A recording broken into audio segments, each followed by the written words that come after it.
Je suis encore une fois ravi de vous accueillir aujourd'hui dans ce webinaire concernant la RFE, la réforme de la facturation électronique, et notamment on va parler ensemble des nouvelles données obligatoires et aussi de l'APA, de la plateforme agréée qui est intégrée à Wipsos. Je suis Didier Caravaca, le directeur de CMI, et nous sommes le 23 avril 2026. Aujourd'hui, après une rapide introduction, on reparlera des données d'entreprise, de votre entreprise, des données obligatoires pour les fournisseurs, des données obligatoires pour les clients, de la plateforme agréée AGP que CMI a choisi, et des mises à jour et des versions qui vont arriver sur la fin de l'année. L'introduction, je vais répéter, c'est que la réforme de la facturation électronique arrive au 1er septembre 2026 et qu'elle prévoit l'essentiel, c'est le changement de transmission de vos factures. Alors, au 1er septembre 2026, je le rappelle, l'obligation, ce sera surtout d'avoir une PA et de pouvoir réceptionner des factures fournisseurs au format électronique pour la plupart de nos entreprises à taille humaine. Pour quelques-uns d'entre vous, vous devrez aussi, à partir du 1er septembre 2026, émettre vos factures au format électronique via une PA. Normalement, comme CMI et comme la plupart de nos clients qui sont des PME, l'obligation d'émission, elle ne se fera qu'au 1er septembre 2027. Là-dessus, je pense que c'est clair, on l'a assez répété. D'ailleurs, on essaie de vous mettre à disposition de la ressource pour que vous puissiez avoir le maximum d'informations, que vous puissiez être rassuré, parce que vous savez que CMI va vous accompagner pour cette réforme.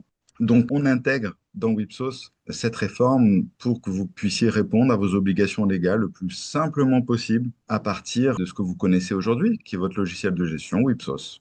Il y a déjà des données obligatoires, raison sociale, adresse, pays, SIRET, adresse de facturation électronique. On va y revenir juste après. C'est aussi le format électronique, le format FactureX que l'on a choisi, qui va permettre d'éditer un PDF dans lequel est encapsulé un fichier XML qui contient des données informatiques, les données obligatoires que vous allez devoir renseigner. Le format FactureX existe déjà dans Wipsos depuis 1 an, mais là, il va devenir un standard. Aujourd'hui, ce n'est pas obligatoire. Plateforme agréée, des acteurs qui transmettent les factures au portail public, mais aux entreprises. Voilà, ils jouent vraiment le rôle de transmetteur. Et nous, on a choisi d'intégrer en direct dans Wipsos l'APA, AGP, et j'en dirai un petit peu plus tard. Et le cycle de vie des factures, ça c'est une vraie nouveauté aussi, on aura des statuts de factures qui seront ajoutés dans Wipsos. Donc toutes les factures que vous allez émettre demain, en 2027, depuis Wipsos, elles iront via AGP chez vos clients et automatiquement, on aura des statuts. Une facture pourra être rejetée par un client, une facture pourra être acceptée, une facture pourra être payée, soldée. Tout ça, ça va vivre automatiquement. Le but, c'est que dans votre utilisation quotidienne, il y ait le moins de changements possible. Les données déjà de vos entreprises. Dans les paramétrages, il faut absolument que vous mettiez bien votre raison sociale de votre entreprise, ça c'est important. Donc il y a le tuto déjà sur notre chaîne YouTube, j'ai déjà montré tout ça, mais je vais le reprendre quand même là. Donc, alors les raisons sociales, je dis les parce que vous pouvez avoir plusieurs sociétés dans votre environnement Wipsos, et certains d'entre vous ont des facturations par agence. Et dans ce cas-là, il va falloir renseigner la raison sociale, l'adresse de chaque agence, mais aussi le SIRET de chaque agence et l'adresse électronique de chaque agence. Alors, ne vous inquiétez pas, aujourd'hui, personne n'a d'adresse électronique. Ou tellement peu que c'est pas grave si vous ne le renseignez pas de suite, ce sera renseigné plus tard lorsque vous aurez adhéré à une PA. AGP ou pas. Mais comme vous faites des factures dans Wipsos, que ce soit AGP qui soit déjà intégré à l'intérieur, ce qu'il y a de plus facile pour vous en tout cas. Le SIRET, ici, le numéro de TVA intracom. Alors, je l'ai mis entre guillemets, le numéro de TVA intracom, parce qu'il n'y a pas cette notion d'obligation. Mais si vous l'avez, il faut le mettre. Sur les factors, pareil pour ceux qui utilisent la notion de factor lors de la facturation, alors il y a à ajouter aussi l'adresse électronique du factor quand elle sera à votre disposition. C'est-à-dire que votre factor, s'il n'a pas déjà fait, demain, il faudra qu'il vous donne son adresse électronique ainsi que l'IBAN. Donc ça, c'est les données qui concernent votre entreprise. Les données fournisseurs, comme on l'a dit, pour tout le monde, à partir de septembre 2026, devraient être en capacité de réceptionner des factures fournisseurs au format électronique. Pour cela, il faut absolument que vous ayez bien la raison sociale, l'adresse, le pays de chacun de vos fournisseurs. Alors, pareil, pour éviter que tout le monde s'embête avec les pays, etc., on a décidé de faire en sorte que si je ne l'ai pas, que ce soit dans un fournisseur ou dans un client, alors on met français. Voilà. On a essayé de pallier à des manques qui pourraient exister pour qu'il n'y ait pas de blocage. Le numéro de SIRET, le numéro de TVA Intracom, pareil, je le mets entre guillemets, et l'adresse de facturation électronique. Donc là, généralement, vos fournisseurs vont vous envoyer leur adresse de facturation électronique. Vous devez peut-être recevoir, comme moi, des mails de fournisseurs qui vous informent de cette réforme et qui vous donnent leur adresse de facturation électronique si long, il y en a très peu aujourd'hui, encore une fois, et qui vous demandent la vôtre. Le travail le plus important, clairement, il est sur les données clients. Les données clients, donc vous avez un an et quelques mois encore, hein, pour la plupart d'entre nous, encore une fois, pour les renseigner, pour les avoir comme il faut. Donc c'est la raison sociale, encore une fois, l'adresse, le pays, le SIRET, l'adresse de facturation électronique. Donc quand vous entrez sur une fiche client, le SIRET, il est là. Vous avez vu apparaître la date de SIRET, c'est-à-dire qu'à un moment donné, dès lors que vous faites des modifications, on a une date. Ça permet quand même de savoir que là, je l'ai modifié le 22, c'est-à-dire hier. Et ici, alors, SIRET, là, vous voyez que ce n'est pas un SIRET, c'est un sirène. Dans le format à l'intérieur de Wipsos, on accepte le sirène et le SIRET. J'ai toujours tendance à dire qui peut le plus, peut le moins. Donc, je conseille toujours de renseigner le SIRET. Notamment, vous êtes des entreprises qui installez du matériel chez vos clients, donc c'est l'établissement qui est le plus important. Donc, chaque client, pour moi, est censé être un établissement, et donc je trouve ça plus pertinent d'avoir le sirène. Mais un sirène est accepté puisque dans l'obligation légale, on parle de sirène aussi, puisque vous pouvez avoir en effet un client qui a plusieurs établissements, mais dans la logique de Wipsos, chaque client est représenté par un site, et donc pour moi, un sirène est un établissement. Donc là, ça, c'est sur la fiche du client. Et derrière, lorsque vous allez dans les éléments financiers du client, vous avez vu apparaître à partir du lot 4 la facturation électronique. Alors, avec le code ES, j'en parle rapidement, mais le code ES, en France, hein, c'est 0225. Donc ça, c'est quelque chose à partir du lot 5 qui sera mis en automatique pour pas que ce soit vide. Et l'adresse électronique, qui là, par contre, sera importante. Alors, généralement, ce sera soit le sirène, soit le couple sirène-sirette, soit un couple sirène-suffixe, c'est-à-dire que des clients vont choisir d'avoir plusieurs adresses électroniques. Dans ce cas-là, on peut imaginer, donc si c'est sirène-sirette, chaque client site aura un sirène-sirette différent pour que ce soit automatisé pour vous. Mais on pourrait imaginer aussi à l'affaire, c'est-à-dire au devis, au chantier, ou au SAV, ou au contrat, avoir une autre adresse électronique pour une facture. Ce sera une possibilité aussi. Attention, on est encore dans pas mal d'expectatives dans cette réforme, et je pense que de septembre 2026 à septembre 2027, on aura déjà des cas d'usage qui vont arriver et qui permettront de mieux cerner les besoins, notamment auprès de grosses entreprises qui peut-être vous donneront plusieurs adresses électroniques. Et donc dans ce cas-là, on imagine faire des menus déroulants pour pouvoir avoir sur un seul et même client plusieurs adresses électroniques. Mais tout ça, c'est des choses qui vont arriver au fur et à mesure. Donc, on reste pour l'instant simple avec une seule adresse électronique par client, mais qui peut être modifiable. Le type d'affaires, c'est quelque chose que vous avez vu apparaître juste en dessous du mot-clé. Le type d'affaires, donc, c'est du B2B professionnel, B2C, c'est avec les particuliers, B2J avec le gouvernement. Pareil pour ça, je conseille bien sûr de le renseigner, de prendre cette habitude de le renseigner manuellement, mais on a prévu le cas où, pour les 10 000 clients que vous avez déjà dans Wipsos, au lieu d'aller le renseigner un à un, on crée un combo qui permet de dire, ben voilà, si c'est un client qui a un SIRET, alors c'est une entreprise ou c'est du gouvernement. Et s'il est tagué Chorus, alors c'est du gouvernement. S'il n'a pas de SIRET, alors c'est soit un particulier, soit il est hors UE. Et en fonction du pays, on est capable de dire que c'est un particulier ou c'est une entreprise qui est hors UE. Donc, on a créé ces automatismes pour que ce ne soit pas bloquant, encore une fois. Mais rassurez-vous, vous avez encore, pour la plupart d'entre vous, un an et quelques mois pour mettre à jour vos bases de données clients, notamment. Pour vous y aider, nous avons créé à l'intérieur des paramétrages, donc des paramétrages dans le menu client et à l'intérieur des clients, vous avez un tableau qui s'appelle mise à jour des SIRET et des informations concernant la RFE. Et là, vous allez pouvoir appeler tous vos clients, parce qu'au départ, ça va être avec les clients que vous allez plus travailler les données. Sur les prospects, c'est moins important. Donc, sur les clients, vous allez trier et vous allez voir apparaître en dessous tous vos clients avec les raisons sociales et vous allez pouvoir là directement saisir le numéro de SIRET. C'est vraiment ce qu'il y a de plus important. Clairement, le numéro de SIRET, c'est l'essentiel du travail que vous avez à faire. Bien sûr, les fournisseurs, hein, évidemment, mais généralement, si vous pouvez avoir 1000 clients, vous n'avez pas 1000 fournisseurs. Vous en avez 10, 20, 30, 50, mais il y a ce travail à faire.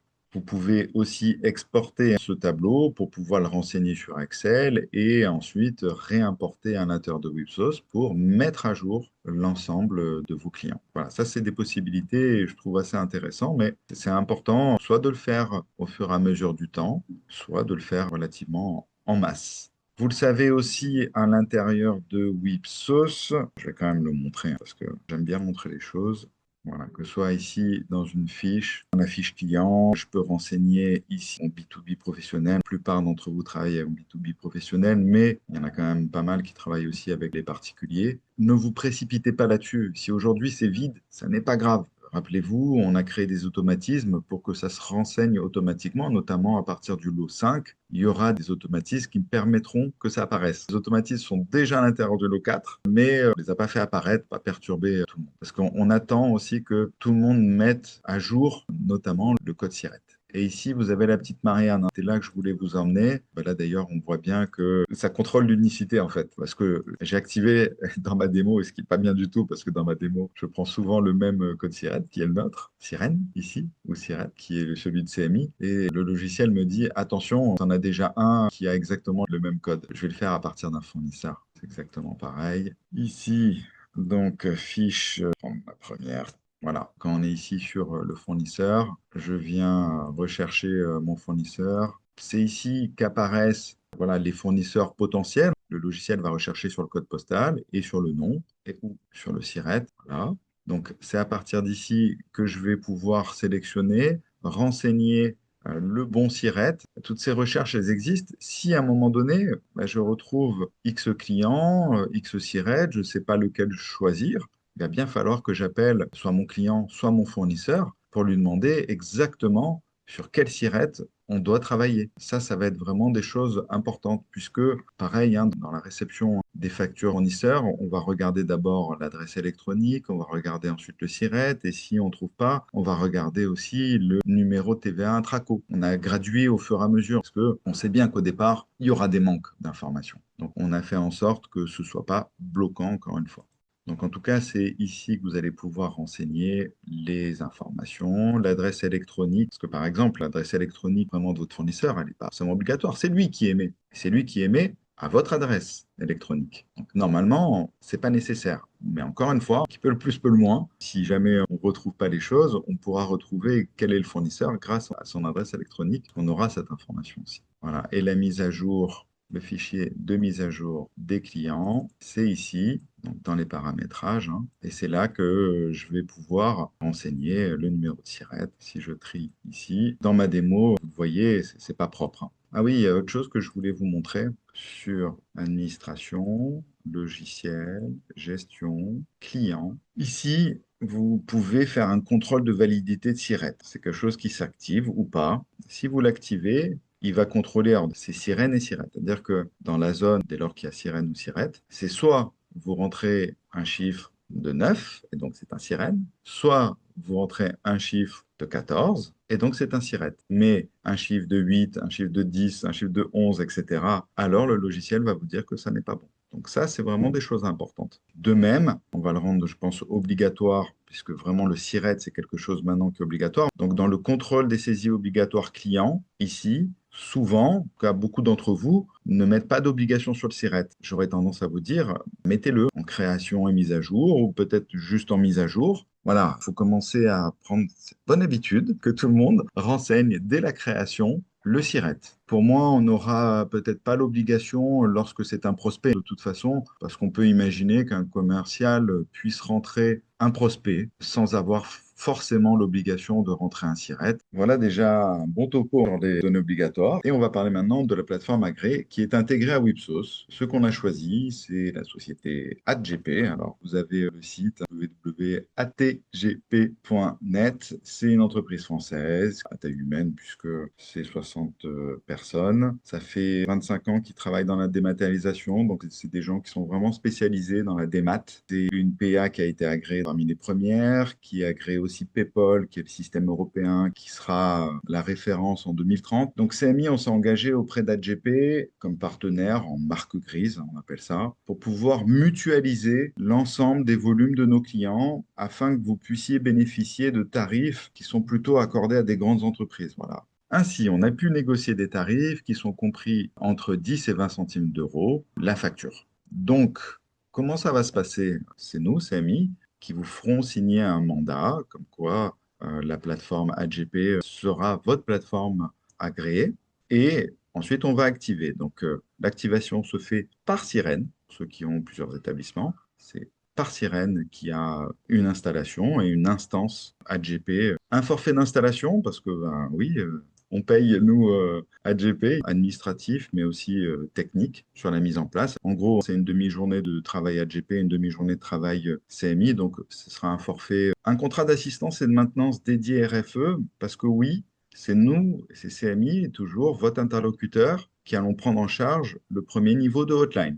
Et une facturation à la transmission de factures, émission et réception, avec le statut de cycle de vie et l'e-reporting aussi. Dans la précédente communication RFE, on vous envoyait un petit calculateur, voilà, qui vous permet de connaître le niveau d'abonnement mensuel. Par exemple, j'ai 2000 factures par an, ça va me coûter 40 euros par mois, par sirène, hein. Ce sera à 0,12 centimes par facture et 20 euros de contrat de maintenance et d'assistance. Si je suis à 10 000 factures par an, on est à 0,9 centimes par facture et 80 euros de contrat de maintenance et d'assistance. Donc, ça va dépendre du volume. Donc, voilà, le calculateur qui permet d'avoir ici votre chiffre. Pour vous projeter un petit peu dans le futur, demain, pour la réception des factures fournisseurs, une fois on aura contractualisé avec la PAGP, vous aurez à l'intérieur de Wipsos, vous n'aurez pas l'obligation d'aller sur un environnement AGP. Donc,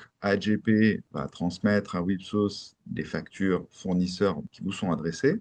Vous les recevrez dans un tableau et si il y a une commande dans cette facture électronique, et donc ça va rapprocher automatiquement du numéro de commande que vous avez passé à l'intérieur de Wipsos. Et donc là, ça pré-match la facture fournisseur et la commande de Wipsos. Donc là, c'est parfait, ça va vous faire gagner du temps. Cette réforme, même si elle contient des contraintes, évidemment, à terme, elle permettra quand même déjà, rien que sur la partie saisie des factures fournisseurs, d'éviter la saisie manuelle et donc de matcher assez souvent entre vos commandes dans Wipsos et la facture réceptionnée. Je dis vos commandes là, il n'y en a qu'une seule, mais on peut imaginer qu'il y ait une facture fournisseur qui permette de rapprocher X commandes de ce même fournisseur. Et donc là, vous aurez plusieurs lignes. Et vous pourrez avoir des factures fournisseurs qui arrivent, et là, pas de commande. Et donc, si vous l'acceptez, vous pourrez ajouter une réception de commande à l'intérieur de Wipsos. Donc voilà, hein, comment ça va se passer à partir de septembre, si bien sûr, vous réceptionnez, vous saisissez les factures fournisseurs à l'intérieur de Wipsos. Sur l'émission des factures, qu'est-ce qui va se passer? Alors, pour certains, septembre 2026, d'autres, ce sera plus septembre 2027. On aura un état, vous savez, comme les factures envoyées par mail, qui permettra de voir toutes les factures à transmettre à l'APA. Ça faisait partie des demandes de pouvoir maîtriser et de dire, bah voilà, j'ai fait X factures aujourd'hui et avant de les envoyer à l'APA AGP, je veux peut-être les contrôler, même si on a prévu un paramétrage pour que ce soit automatique. Je fais une facture dans Wipsos, si vous le souhaitez, directement, elle aille être transmise à l'APA AGP. Ce sera une possibilité.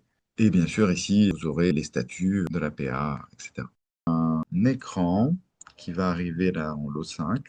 Quand vous cliquerez sur la petite Marianne, donc vous aurez toujours cette possibilité de rajouter le SIRET, c'est l'API qui va vers le site du gouvernement qui permet de récupérer des SIRET. Demain, avec l'API vers l'annuaire d'entreprise, qui est encore en gestation, hein. Si vous y allez, pour l'instant, il n'y a pas grand monde. En tout cas, à partir de cette fonction de la petite Marianne, qui est dans les fiches clients, qui est aussi sur les fiches fournisseurs, on pourra récupérer la ou les adresses électroniques du client ou du fournisseur. Mais il va falloir un peu attendre. Au fur et à mesure qu'on se rapprochera de septembre, on aura de plus en plus d'informations. Dans les autres pays, ça s'est pas fait du jour au lendemain, en un claquement de doigts. Donc voilà, ça va se faire au fur et à mesure à l'intérieur de Wipsos, de vos entreprises, de vos fournisseurs, de vos clients.